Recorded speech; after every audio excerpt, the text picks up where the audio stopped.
Hello students, good evening everyone.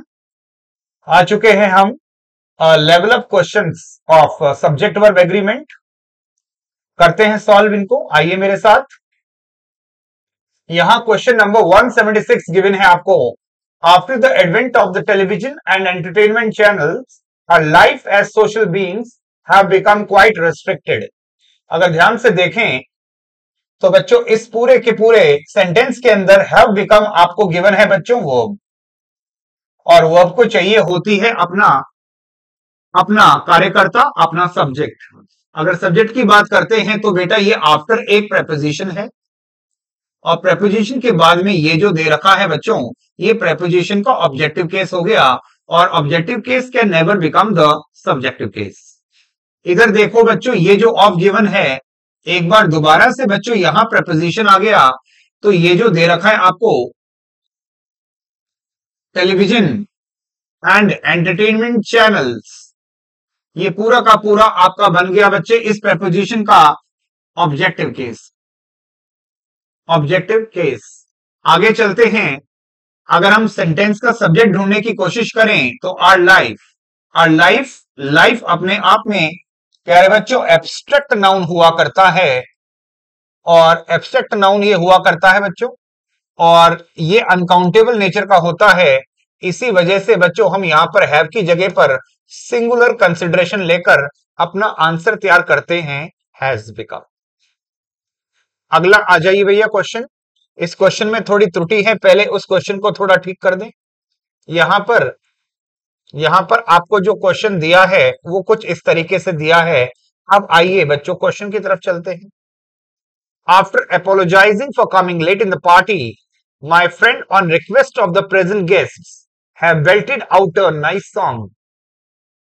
अगर आप इस सेंटेंस को ध्यान से देखें तो यहां आपको have belted out, बच्चों ये जो एरिया है इसको कहते हैं एरिया ऑफ वर्ब। अब मुझे ढूंढना है सेंटेंस का सब्जेक्ट, तो एक बार आओ इधर। 1 2 3 4 5, ये जो हमने 5 गोले बनाए हैं बच्चों, दीज आर ऑल प्रपोजिशंस। और इस प्रपोजिशन की वजह से बच्चों ये ऑब्जेक्टिव केस, इस प्रपोजिशन की वजह से ये ऑब्जेक्टिव केस, इस प्रपोजिशन की वजह से ये ऑब्जेक्टिव केस, इसको छोड़ दो भाई। इस प्रपोजिशन की वजह से ये ऑब्जेक्टिव केस, इस प्रपोजिशन की वजह से ये ऑब्जेक्टिव केस। इसका मतलब इस वर्ब को सब्जेक्ट चाहिए था, और वो सब्जेक्ट भाई साहब ये रहा, इसको कहेंगे subjective case.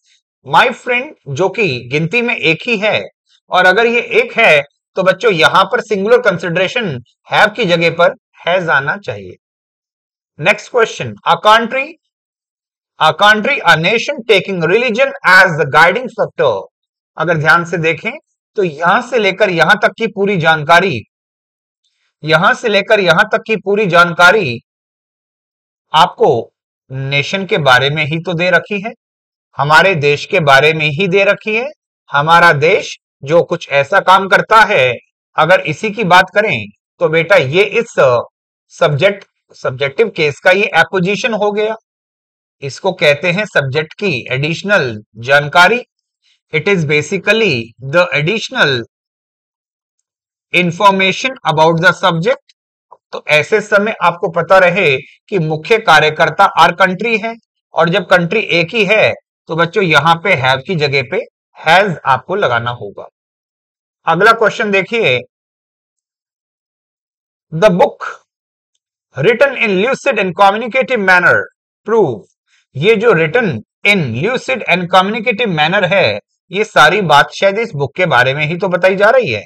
So this can be termed as the apposition to the subject. अगर किताब की ही बात हो रही है जो एक वचन है, तो बेटा यहां पर आपका जो वर्ब है वो भी सिंगुलर हो जाना चाहिए, तो प्रूव की जगह पे प्रूव्स होना चाहिए। आई अंजलि मेनन। शायद ये जो अंजलि मेनन है ये शायद आई को ही समझाने की कोशिश कर रहा है। सो इसको हम कह सकते हैं बच्चों, बोलिए क्या, इसको हम अंजलि मेनन को आई को समझाने का काम कर रहा है, एडिशनल इंफॉर्मेशन अबाउट आई। तो इसका मतलब ये जो है ये एपोजिशन है और आई को हम मुख्य सब्जेक्ट मानते हुए यहां पर इसकी जगह पर एम लगाना बेहतर समझेंगे। ये यहां पे हमारी गलती हुई। आओ बच्चों अगले क्वेश्चन पे चलते हैं। यहां क्वेश्चन गिवन है, I paid a lot of money for the camera. आपने कैमरे के लिए बहुत ज्यादा भारी राशि दी, ये सब्जेक्ट है बच्चों।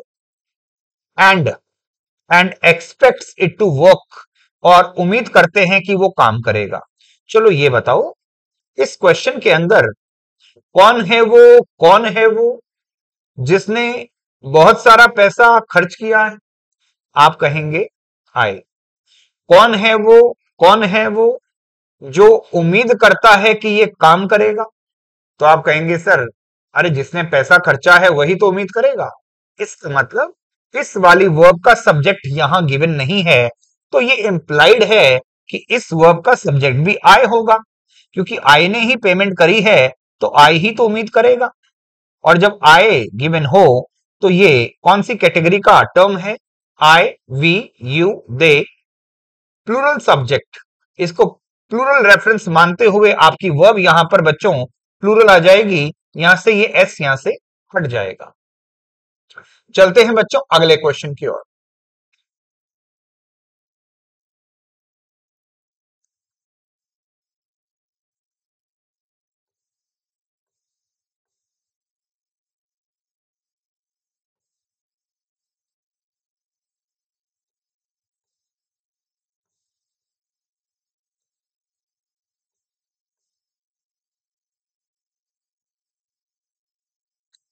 Taking regular breaks from work are more important. ध्यान से देखिए बच्चों, what is important? Taking regular breaks, इसको कहते हैं बच्चों जेरेंड।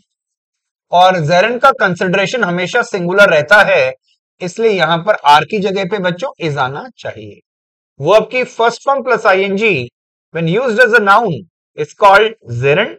और जेरेंड को आप सिंगुलर कंसिडरेशन मानते हुए अपनी वर्ब को भी सिंगुलर प्लेस करेंगे। आगे चलते हैं बच्चों। The committee did not approve the plan since it were. भाई सब ये इट के साथ वर कब से आने लग गया भाई?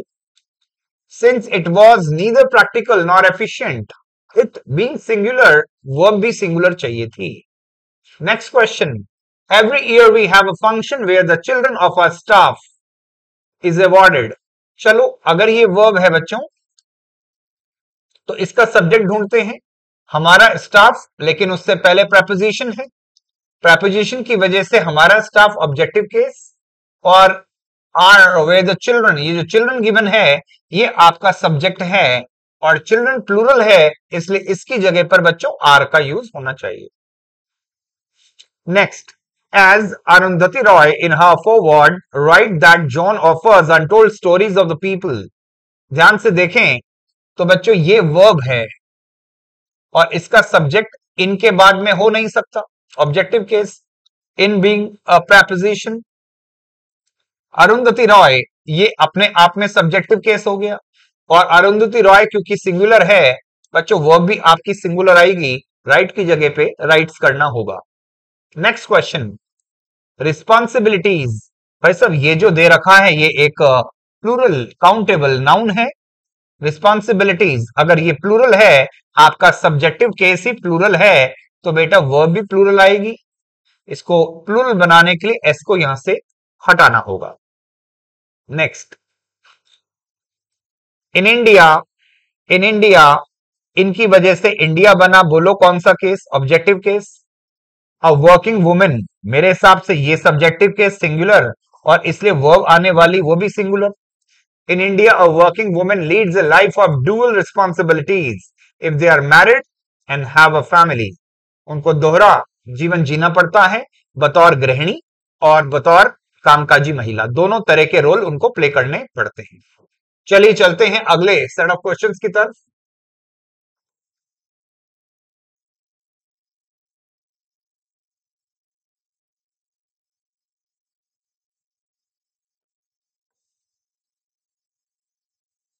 आइए भाई, इसमें आपको वर्ब गिवन है have put, this is the verb, yes और नो?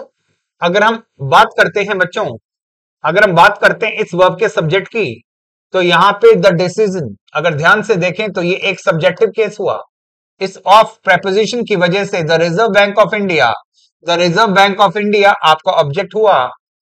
और अगर मैं टू वेव की बात करूं तो भैया ये इन्फिनेटिव का यूज है। तो मुझको अगर सब्जेक्ट चाहिए तो बेटा जो सब्जेक्ट है वो द डिसीजन है।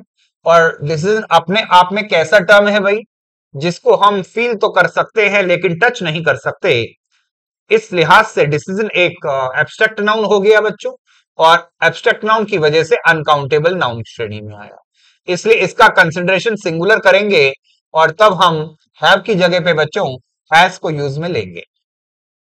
Next, many people believe that the nationalization of the banks in the 1960s have protected India from the current financial crisis। ध्यान से देखें तो बेटा इस क्वेश्चन में ये वर्ब है, बोलो हाँ या ना। अब इधर आ जाओ, इन एक प्रेपोजिशन, तो बेटा ये सब्जेक्ट की दौड़ से बाहर। अगर यहां ऑफ दिया तो बेटा ये भी सब्जेक्ट की दौड़ से बाहर। अरे हाँ या ना, ये अपने आप में सब्जेक्ट है जिसका ये वर्ब है, इसमें कोई दिक्कत नहीं।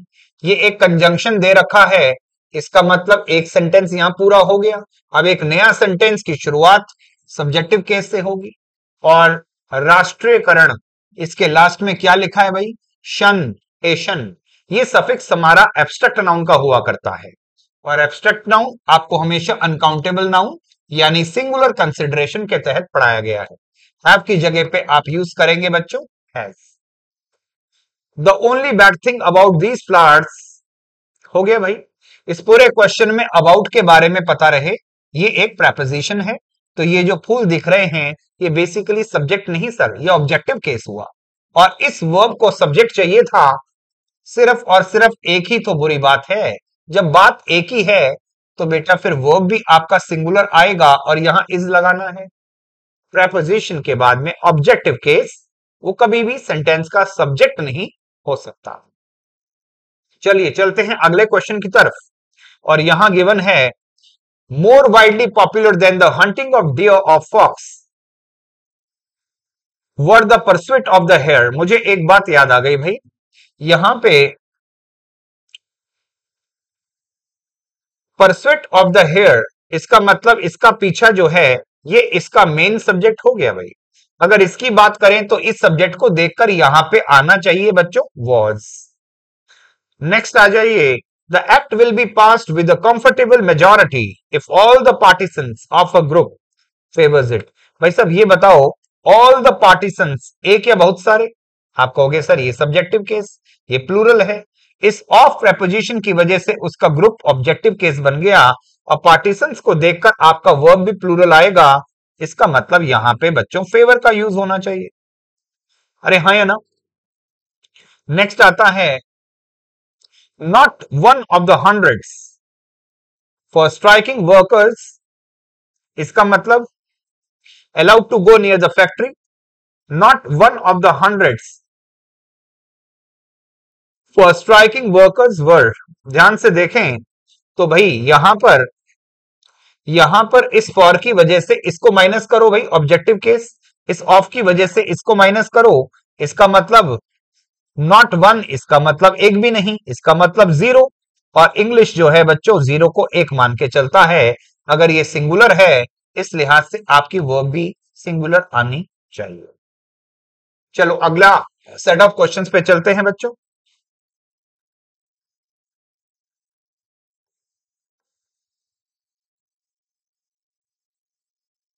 शुगर स्वीटेन ड्रिंक्स, अगर मैं ध्यान से देखूं तो चीनी से मीठे किए गए पेय पदार्थों की बात हो रही है, जो अपने आप में बहुवचन है। इसका मतलब सब्जेक्टिव केस इज प्लूरल, तो बेटा वर्ब को भी प्लूरल आने देते। ये डजंट की जगह हो जाएगा बच्चों डोंट। लो बेटा ये प्लूरल वर्ब हो गई। Sugar sweeten drinks don't pose any particular health risk and are not a unique risk factor for obesity or health disease। तो आपको पता रहे ये ड्रिंक्स एक से ज्यादा हैं, तो बेटा जैसा सब्जेक्ट वैसी वर्ब। नेक्स्ट आ जाओ, some genuine issues exist with the newly adopted system। तो मुझे ध्यान है कि ये जितनी भी बातें हैं भाई साहब ये तो बहुवचन है, ये तो प्लूरल है। इसके साथ वर्ब भी आपकी प्लूरल आ गई, इसमें कोई दिक्कत नहीं। उसके बाद विद एक प्रेपोजिशन है जिसमें द न्यूली एडॉप्टेड सिस्टम की कोई बात नहीं।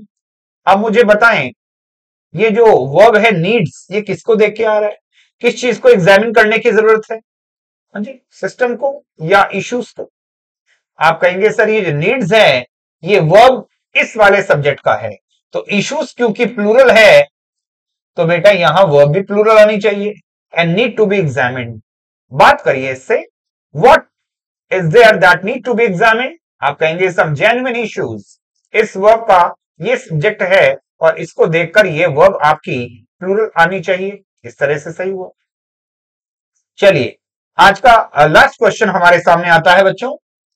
In the aftermath of the Asian tsunami the supporting community have responded. Have responded को ध्यान से देखें तो बेटा एरिया ऑफ वर्क तैयार हुआ। इधर आ जाओ, द सपोर्टिंग कम्युनिटी हो सकता है ये सेंटेंस का सब्जेक्ट हो। देखते हैं आगे, इस इनको देखें तो बच्चों ये प्रेपोजिशन है, आफ्टरमैथ कट गया, ऑब्जेक्टिव केस। इस ऑफ को देखें तो बच्चों फिर से preposition, the Asian tsunami cut गया, ऑब्जेक्टिव केस। भाई साहब द सपोर्टिंग कम्युनिटी, एक ही समुदाय है, कम्युनिटी दे रखा है, अगर ये सिंगुलर है तो आपका वर्ब भी बच्चों सिंगुलर आना चाहिए। Is the point clear? आज की सभा को विराम देते हैं। इन सारे क्रांतिकारी प्रश्नों को सब लोग एक बार देख लीजिएगा। In case of doubt you can rewatch the video. Thank you so much.